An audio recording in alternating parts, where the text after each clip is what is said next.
And he looks over and he goes, "We are Russians." And so when he told me that, I was like, they're the enemy. What are you talking about? Because I don't have a Russian passport, but my blood, my DNA, my heart, Russian. And I don't, again, sugarcoating, if I see something and I'm like, okay, that's disgusting, I'll film it. Like, I'm going to be honest with my audience. You know, I was indoctrinated and I was told all these things about the Soviet Union, which I didn't learn weren't even true until I came to Russia and then learned the opposite.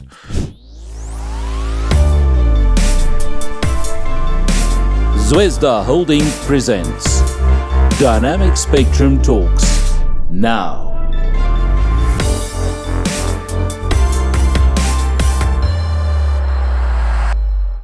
Hello, dear friends. This is Dynamic Spectrum Talks podcast, a place where we explore different cultures, talk with interesting people from all over the world, and look for new horizons of mutual understanding, as well as invisible threads that unite us.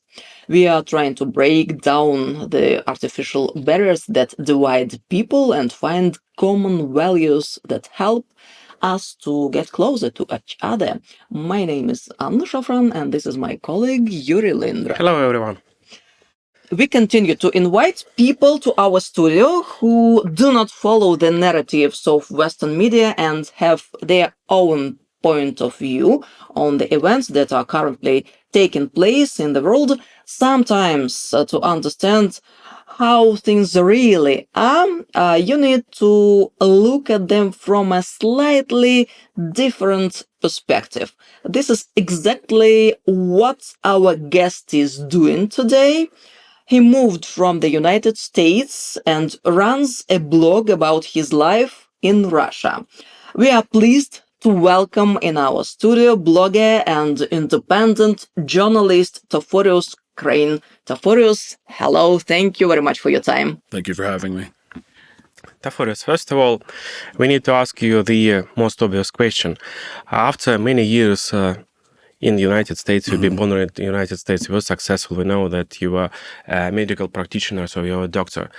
And being a successful person in the United States, finally something has happened and you decided to completely change your life. And you moved to Russia. You decided to somehow connect your further path, your destiny with Russia.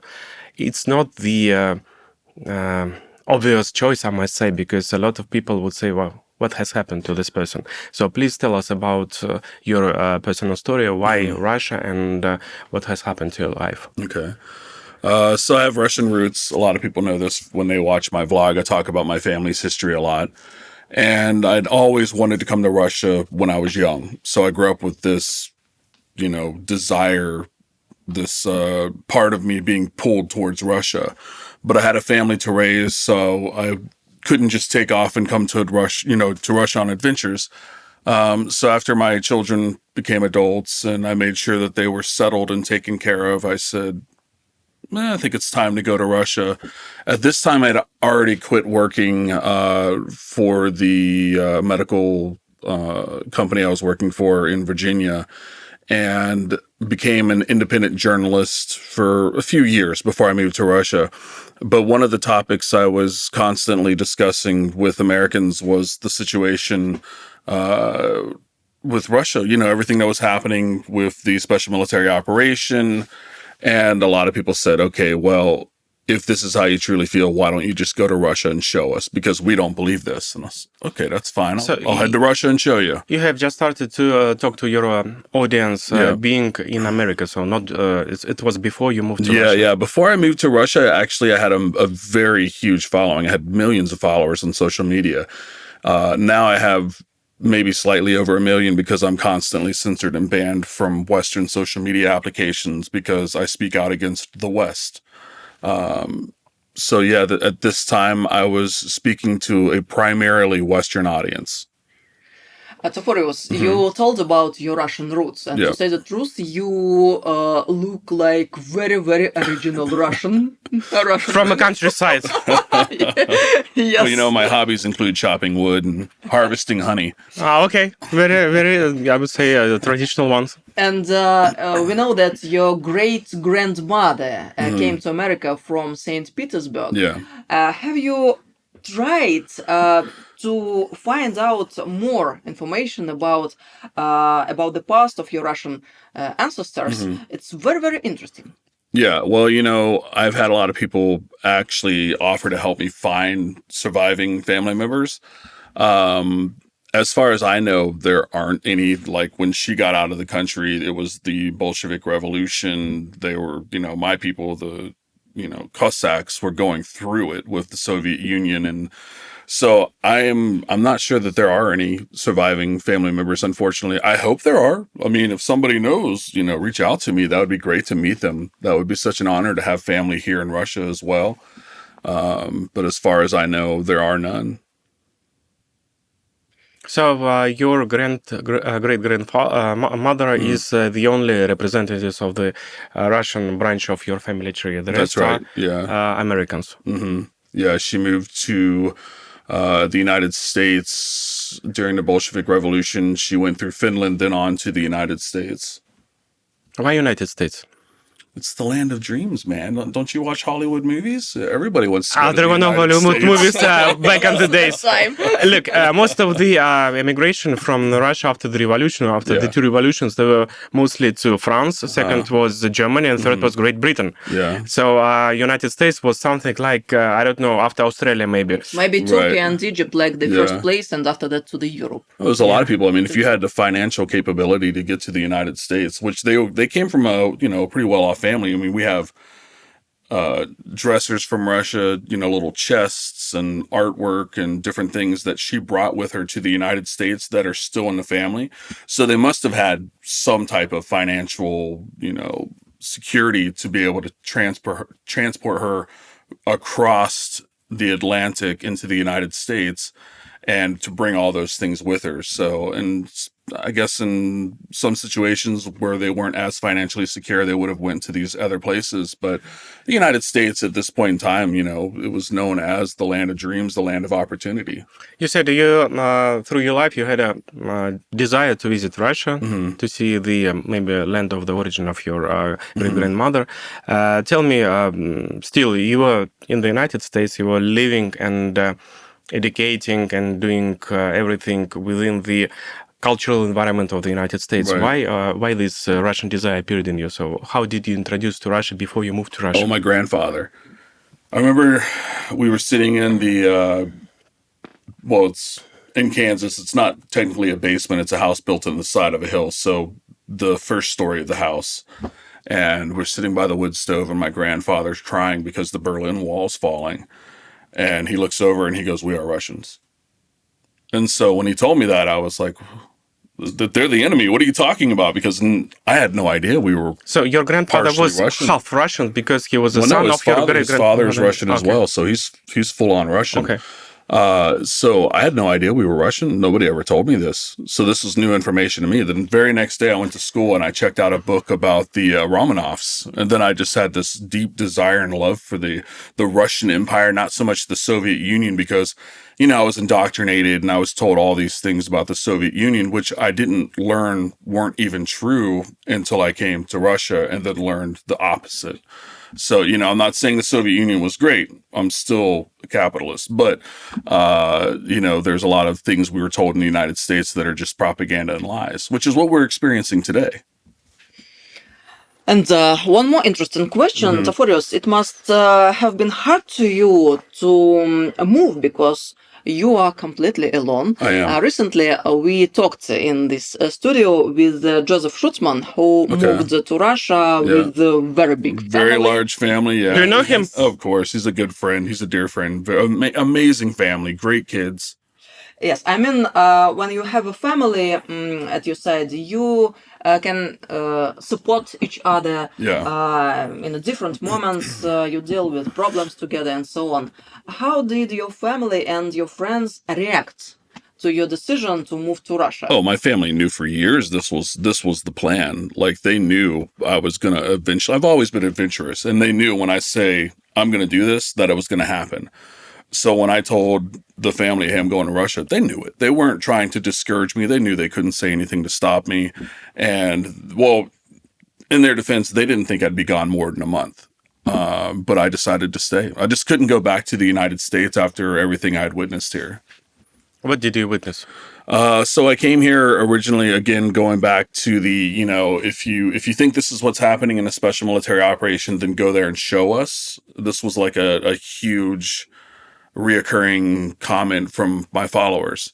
And so, like I said, I just got up one day and I said, all right, I'm going to go show them. So I contacted somebody before I came to get permission to go to the special military operation to interview people from the new territories about what's happening. And while I was there, we came under shelling, constant shelling, and it wasn't towards military personnel, military objectives or bases. It was restaurants, grocery stores, apartment complexes, children's parks. These are the things I witnessed. And as we picked up the shrapnel, I started to realize, okay, this is a Caesar. This is a munition from France. Okay, this is a Himars. This is a munition from the United States of America. When you start to see that as a taxpayer, that your tax dollars are going to a government that's shelling civilians, it kind of makes you say, why am I doing this? Why am I paying for this? Why are people not listening to me? Why are these people dying? Why is nobody talking about it? And so I made it my job to stay here and continue going back to the special military operation to show people what was really happening. And what was the outcomes, the reaction of your audience and your friends? Oh, I've changed so many people's minds. There's so many people who write me on a daily basis and they tell me, this is what I thought and this is what I've learned and this is what you've shown me. So it was really important and encouraging to know that these people started off with this, again, going back to propaganda, being propagandized by the United States, the West, Western governments. And they've changed their opinion because of one person coming here and showing them, hey, my hands aren't tied. There's nobody here telling me what to say. I'm from the United States. This is my perspective. That's all it takes. Just somebody to go, stand up, talk, and show people a different perspective from what they're seeing from mainstream media, which is regurgitated nonsense. You're not the first American in this studio, and a few of our guests, they told us more or less the same story after they started to speak the alternative point of view, what they were witnessing themselves. So they started also to get some warnings from the American side. So their life in the United States, it became more complicated. Some of them could not return, could not return back because they will face with a lot of problems. Starting from the questionnaire from FBI and I've already had the FBI question me multiple times. And I have no doubt if I went back to the United States, they would arrest me. So you don't have a plan B in case of something goes wrong here? I'll join the special military operation. If I lose my visa, I'll join the SMO and I'll go and fight for Russia. I'm not going back to the United States. That's not in the cards. That's not a plan for me. And your children, do they can get on a plane and come to Russia? But they know that... Of course. I don't know what we can say. What we can say, it's an easy decision, I must say. If knowing that if you start to do something that will cut you completely from your motherland. Yeah, that's not my motherland. It's just a place I was born, man. But still you have your citizenship, so it means... Yeah. I have no love for my country. I'm not even going to sugarcoat it. Like, I have no desire to go back to the United States. And what is your country now? In my heart, Russia. Maybe not, I don't have a Russian passport, but my blood, my DNA, my heart, Russian. How much time have you been... almost 4 years. 4 years? Yeah. Constantly. Well, I travel for... Well, short trips, it's not what I'm asking. I mean, as a place for constant living, Russia is for the last 4 years. Yeah. Mm-hmm. Okay, so how's your, I would say, progress with Russian language? Because being American in Russia is okay, but being American without Russian language in Russia is complicated, I must say, even in Moscow. It's, I get by. I do. My pronunciation is terrible, but I can order groceries. I can read a lot of Russian. Taxis, no problem. Ordering food's no problem. Conversation problem. Like, I understand a lot, but then I have to put it together in my head and formulate. And then sometimes it's wrong, sometimes it's right. I'm trying. The unfortunate thing is that I'm traveling a lot and I'm always constantly with English speakers and I'm not around Russians a lot. I know it's crazy. I live in Russia. Most of my friends are expats or Russians who only want to speak English with me because they're practicing. And then when I ask, what's this mean? What's this mean? They're like, oh, well, teach me English and I'll teach you Russian. And I'm like, so, it's tough. And I would love to take classes, but my schedule daily is intense. You said intense, but what do you do usually? Oh, during boy. the All working right. hours? So I'm more than a vlogger. So we have a TV show host, or I'm a TV show host. I'm a correspondent. I was a war correspondent, a vlogger. I run a migration website called RussianMigration.org where we're helping people, and it's free. I'm not trying to plug the website, but it's free for people in the West who want to come to Russia. All the information, I built it, I paid for it myself. It's all there for people who want to get their visa.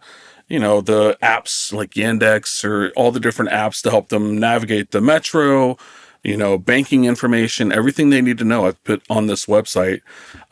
So I'm constantly doing 50 different things a day and creating content. So it's a pretty intense schedule daily. 7 days a week. I don't get vacations. My vacations, when I travel, I'm still filming. Okay, if we are talking about values, for example, and this ultra-liberal propaganda, what do you think? Is it forever in the West? No. There are some variants. No, you see, in the United Kingdom, the Labour Party just got crushed. I mean, they were absolutely decimated in the election. So they have a big movement right now in the UK. They want, UK for the British. This is our country. The Scots, the British, the Northern Irish. This is our country. Go home. So they want illegal immigrants out. They won massively in the polls, like 1,500 seats or something like this. And in the United States, you see Trump was elected because of people were tired of migrants, and he's, made do on his promise, and he's, deported a lot of migrants, which I've met in Mexico. They're, in the thousands in the streets of Tijuana, a border city. So people are definitely waking up to the fact that this liberal mentality is bad for the United States. It's bad for their, pocketbook, their wallet. They're tired of dealing with these different agendas and all the propaganda that comes out of it. Recently, we have seen in the news that Donald Trump and his administration refused to sign a new international document under the UN umbrella dedicated to migration because they said, okay, any even non-legal binding documents, but saying that, okay, we must look carefully and not look carefully, just to allow people to move freely to the country if they fit certain requirements. It's not something that we agree with. So America is for Americans. I mean, it's not 100% like that, but it means okay, they're not ready to sign this document, and I mean, it's completely different story. But Europe said the same things. It's just going to be engineers and doctors. Now look at the streets of Europe. It's not engineers and doctors. There's crime everywhere. Yep. So this is what we have in the United States as well. Furious, you said that you are visiting you are traveling quite often. Yeah. How do you plan your trips? I mean, is there a specific idea behind your traveling, or it's like a spot decisions? What do you do usually during your trips, and where do you go usually? Yeah, so usually, we did I think we went to 15 or 20 different cities in Russia last year and a little bit of this year. Because it's important for the West to know, hey, look how clean this is. Look how tasty the food is. Look how beautiful the environment is. And I don't, again, sugarcoating. If I see something and I'm like, okay, that's disgusting, I'll film it. I'm going to be honest with my audience. But I mean, there wasn't a place we went to, Kamchatka is beautiful. The Creole Islands, all the different places we went to, the nature, everything about it, the people was just very beautiful. And so the focus was just to show people these cities. Now it's international. So I went to Serbia personally for a vacation, which I didn't, of course, take because there's the pro-West movement on the streets of Serbia right now, and I wanted to film the protests. Then we traveled to Argentina because, they just took a huge bailout from Trump because their inflation's, astronomical. Then we moved on to Mexico because of people being deported from the United States. And we wanted to also show how Russians are living there. Russians in Argentina? Yes, there's a lot of Russians in Argentina and Mexico, actually. Well, usually if somebody is curious about how the Russian expats living somewhere else, they go to Germany, for example. 500,000 of Russians living there in Finland, Baltic states probably, I don't know, Kazakhstan, but not like Argentina. It's quite far. Of course, Russians live everywhere, even in Australia, but in few numbers. Yeah, this is true. We had, I don't know, 6 or 7 different Russian Orthodox churches in the capital of Argentina. Went there for Easter service while I was there, and there were hundreds and hundreds of Russians there. So a lot of them moved there because, again, the propaganda, come to us, it's better here. And I was informed by a friend like several years ago when they would have migrated to Argentina, maybe trying to get away from serving in the SMO. It was more affordable, but now it went from affordable to even more expensive than living in New York City. Like the prices are insane. And so now these people who ran away from a good thing ran away to a country that's dealing with a lot of issues, and it's unaffordable. Even me, as a United States citizen that has money in the United States and my Visa and my MasterCard that I can use in Argentina, I was like, what do you mean that was $40? It was a hamburger. So yeah. Argentina is very expensive. I had a guy write me who lives in the capital again, Russian, who told me there's 15 of them living in one apartment. So they're not doing great. Like I said, a lot of people go to these countries thinking they're going to achieve all their dreams, and it didn't happen. Taforos, we said previously that you're a journalist, and in course of your work, you have visited to Donbas a few times. Could you please tell us about your impressions? I've been to Lugansk and Donetsk. I've kind of been all over the place. I'm really impressed with how the Russian government was able to rebuild Mariupol. The very first time I went there, it was bad. I won't even get into describing it because it was just, they say in the last days of judgment, hell will open up. That was kind of what I experienced. It was a terrible situation for everybody. There was just so much death, and I went back a year later, and the same apartment buildings that I was stepping over, deceased people in had been completely torn down and replaced in just a year with brand new modern buildings that they gave to the citizens in Mariupol for free. So I was really impressed. The streets were rebuilt. The beach was cleared. There's a boardwalk there. The restaurants were open. People were moving back. I mean, it's a busy city. And so I was really impressed by how effective the Russian government was and is on rebuilding these places for these people. I've seen this all over Donbas, just a lot of areas where they've just been constantly rebuilding. And Lugansk, come back to life. I'd been there before. A lot of the, that like curfews and things like this. And then a lot of the businesses were kind of shuttered, and then that came back to life, and they have amazing restaurants and tasty food and people walking the streets. And so it's been nice watching everything kind of revitalize and grow. It's interesting. Why did you decide to become a journalist and a blogger? As we know, previously you were a doctor. Doctor is a very good profession in America. Audiologist, it's quite far. I mean, if you were, for example, I don't know, in public relations sphere, it could be understandable because, areas somehow could be matched to each other. But, it's something medicine. incredible. Okay, well, journalism. I'll tell you, your audience might not like it, but I just want to say I'm not anti-vax. I just don't want that personally for myself. I don't care what other people do to their bodies. But my grandfather, Ivan, yes, my was Ivan. Russian. Yes, Ivan. Ivan. Yeah, my son, yes. So he took the vaccine, got COVID, and died. So I was like, oh no, I'm good. I'm going to stay away from that. But the issue is that when you work for a healthcare facility, you have to be vaccinated. And so I decided that I'm not going to vaccinate. So it was obligation. It was not a free choice. It was my choice, definitely. No. I mean, there was no free choice for people. No, there's no free choice. No. In the United States, they give you the illusion of free choice for everything, but at the end of the day, no. You have to vax or you don't have a job. So you had to quit from your occupation, and what did you do after? I mean, financially, I was fine. I was just relaxing, but ironically, this is how I got started into journalism. I didn't go to school for it. I was added to this random Telegram group.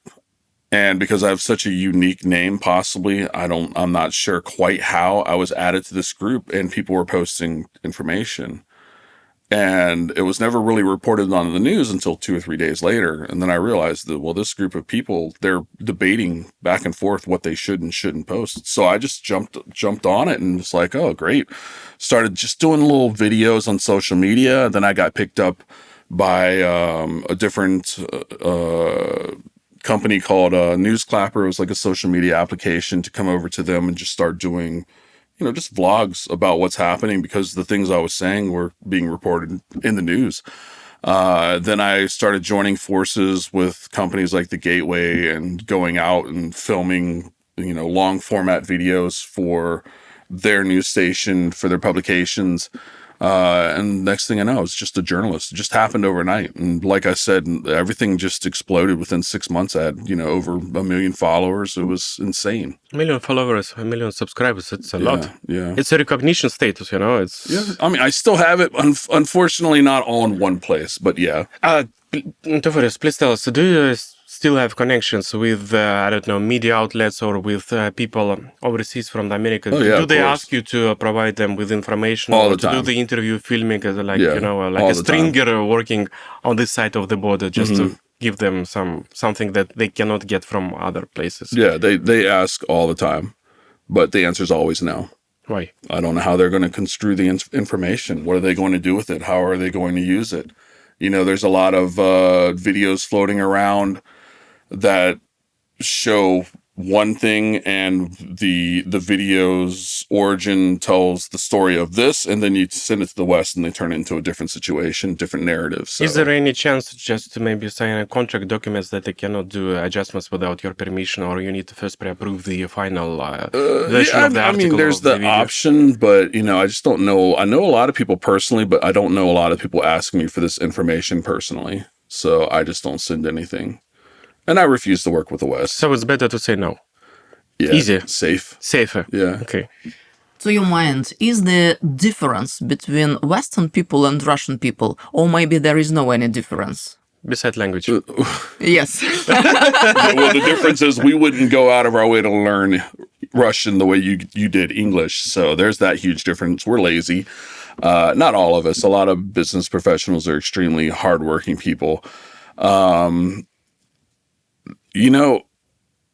No, there isn't. There really, you have different food, a different religion, maybe. I'm Russian Orthodox now.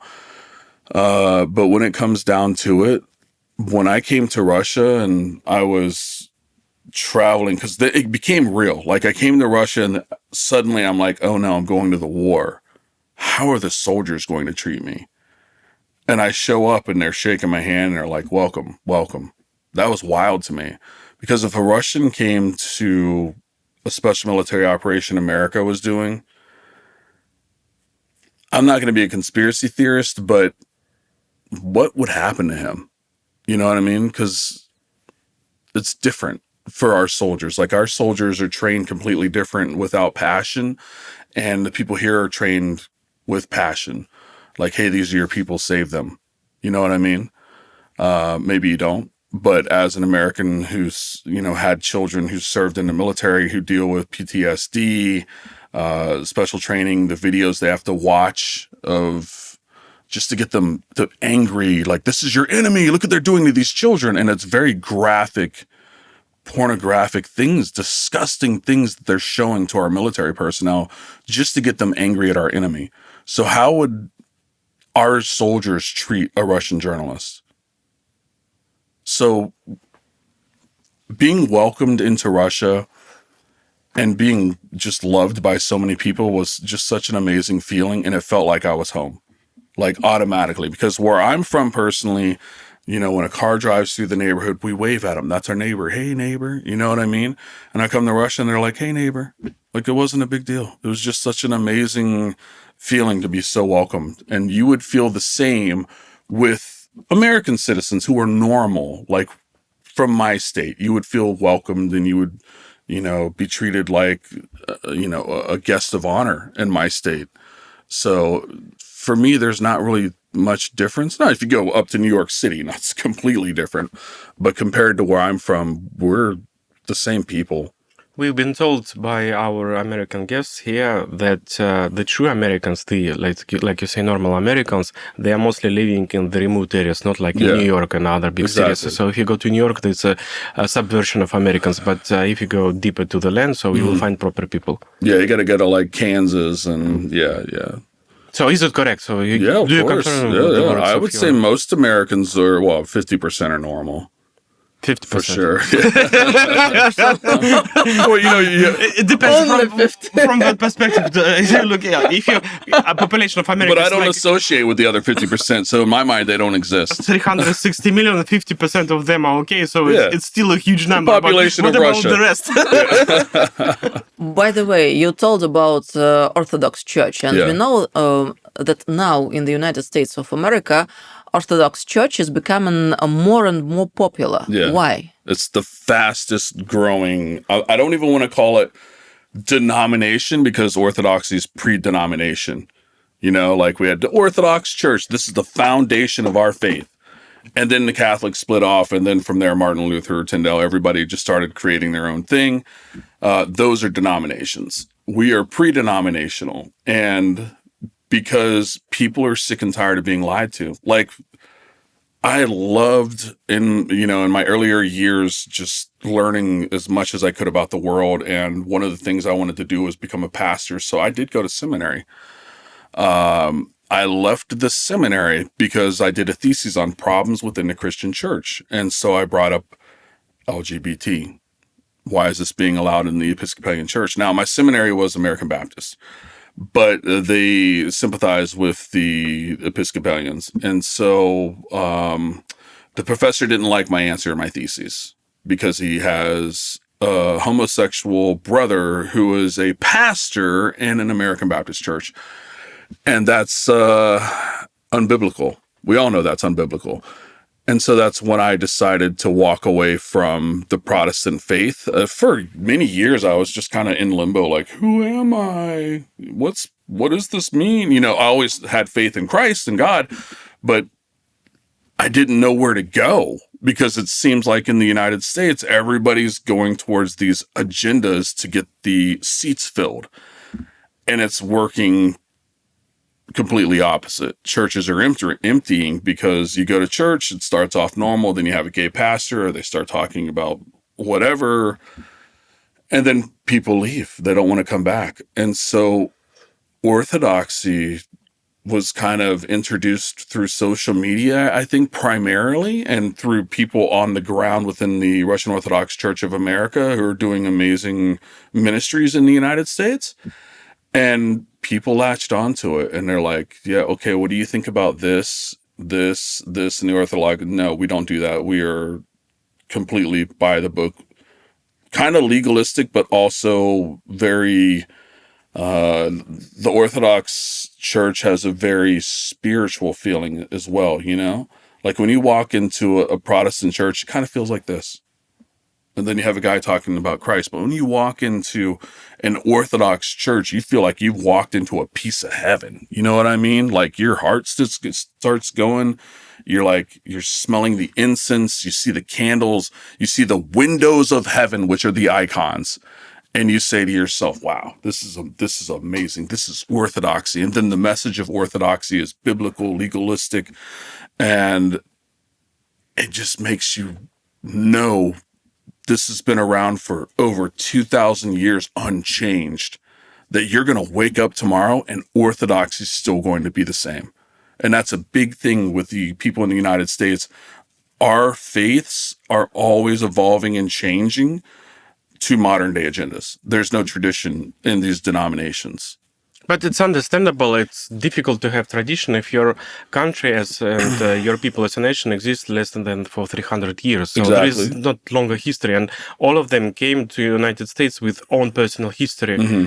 The Brits, the Germans, the Dutch people with different religious background, with different feeling of life, etc. And even your states, they have own legislation complying with original aspirations of people settled there. So it means there are a lot of local uniqueness. But you had people coming from countries who had these traditions, like the Lutheran Church, the Episcopalian, the Church of England. Yeah, and different the religions. Presbyterians. Yeah.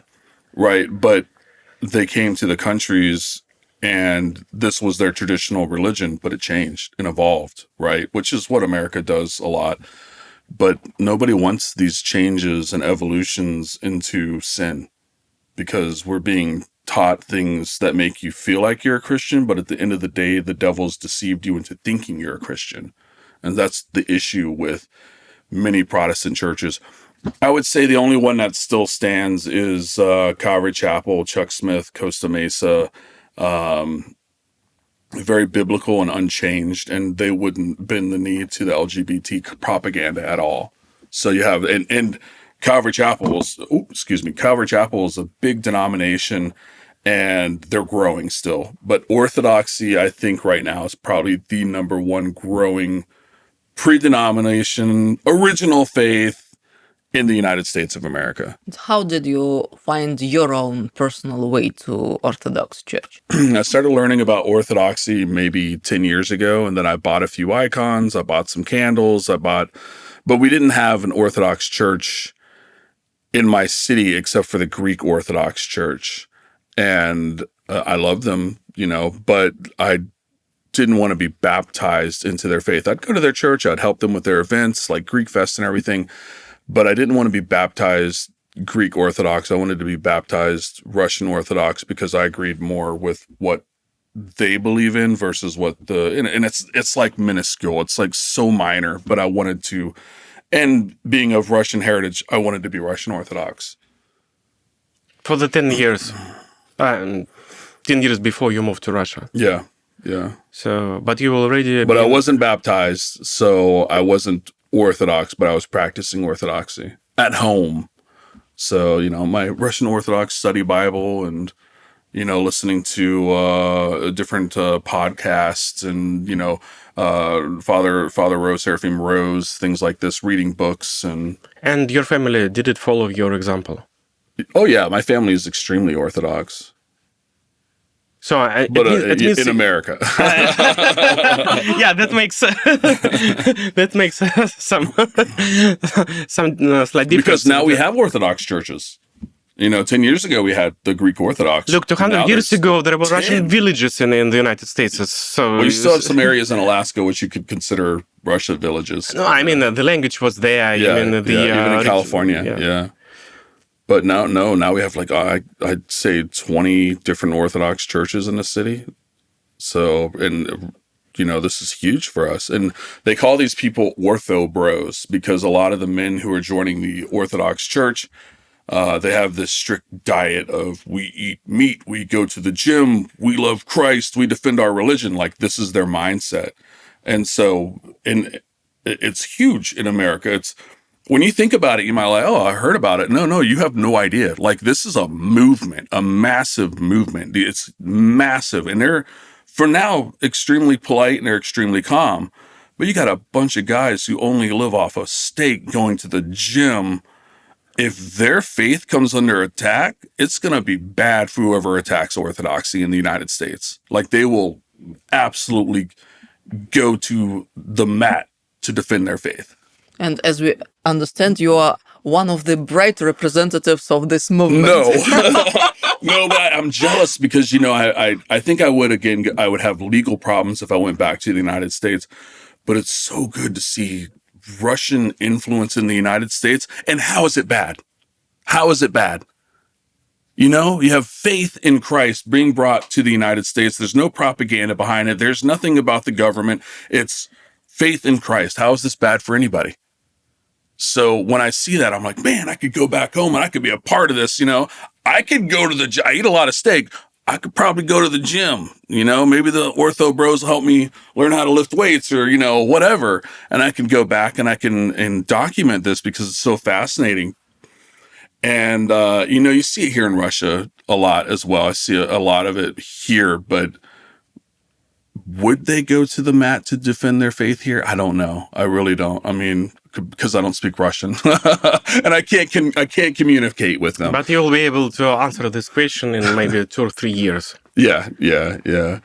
And Russia is also very, you know, different, depends on the region. So it depends where you go and with whom you will speak. Rostov, Krasnodar, extremely Orthodox. I love it there. And if somebody asked you, what is Russia for you? What could you answer? Freedom, what I was guaranteed when I was born in the United States, but it's freedom. I mean, I truly have freedom here.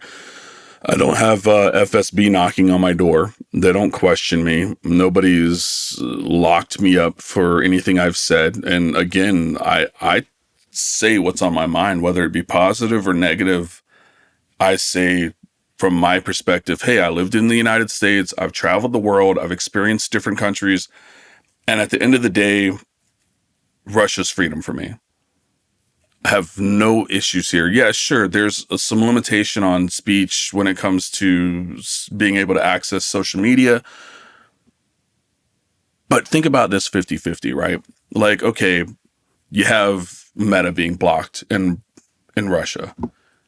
Do you know how much perversion and disgusting, just absolute terrible trash is happening on these sites that could be potentially shown to young adults to influence them to believe these agendas in the West? It's astronomical, and it's not good for Russia for these people to be influenced by this trash coming out of the United States or Europe. So it's understandable. So that's like the only limitation, I think. Other than that, I'm free to go wherever I want. I can say what I want. I can do what I want, and nobody bothers me. But in the United States, where we have a constitutional right, freedom of speech, it's not protected, and you're harassed and intimidated by the FBI, even though they know they're in violation of the law, because their goal is to silence you. They want you to be scared. We're going to raid your house. They're going to put that in your head. We're going to come back. What are they going to come back for? Are they going to raid my house? Are they going to put me in jail? Maybe I should just be quiet now. And if anybody's watching from America, don't be quiet. Don't be silent. Don't be silenced.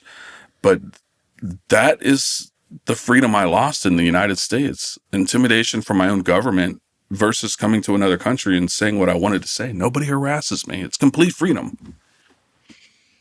Taforos, it was very, very interesting conversation. Thank you very much for your time. Yeah, no problem. And we hope that this is the beginning of big friendship. Sounds good. It was very interesting and sometimes even entertaining. It was very nice. Thank you. Thank you. You're welcome. Thank you for having me.